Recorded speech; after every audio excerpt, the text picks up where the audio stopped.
आँखा खोल्दा अघिल्तिर खुसी यस्तै देख्न पाए आफू हारी अरूलाई रमाएको हेर्न पाए जित भन्दा मिठो हुन्थ्यो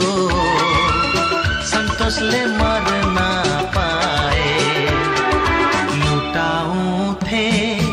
आफूलाई नराखेर